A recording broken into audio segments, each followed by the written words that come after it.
एक बार की बात है कि पिता और पुत्र जल मार्ग से यात्रा कर रहे थे और दोनों रास्ता भटक गए।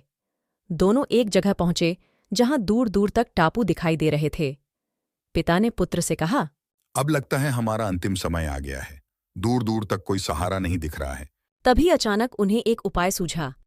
पिता ने अपने पुत्र से कहा, वैसे भी हमारा अंतिम समय नजदीक है, तो क्यों ना हम इस पर प्रार्थना करें।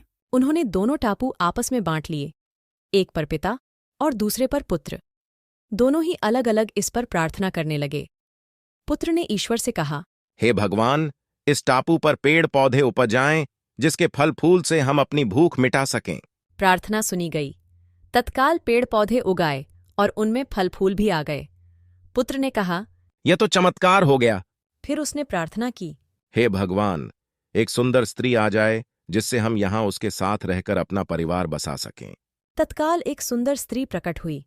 उसने सोचा कि मेरी हर प्रार्थना सुनी जा रही है, तो क्यों न मैं इस टापू से बाहर निकलने का रास्ता मांग लूं।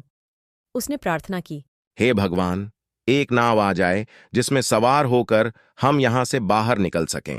भगवान ने उसकी प्रार्थना भी सुन ली। तत्काल नाव प्रकट हो गई और पुत्र उसमें सवार होकर बाहर निकलने लगा। तभी एक आकाशवाणी हुई, हे बेटा, तू अकेले जा रहा है, अपने पिता को साथ नहीं लेगा। उन्हें छोड़ो, वह इसी लायक हैं।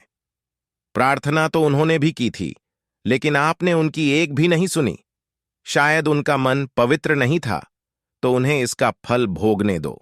बेटा, क्या तुम्हें पता है कि तुम्हारे पिता ने क्या प्रार्थना की थी? नहीं। तो सुनो, तुम्हारे पिता ने एक ही प्रार्थना की थी, हे भगवान, मेरा बेटा आपसे जो मांगे उसे दे देना। हम सबको इस लायक बनाना चाहिए कि हम अपने माता पिता और बड़ों के साए में हमेशा हंसते मुस्कुराते रहें। हमेशा अपने माता पिता का सम्मान करें।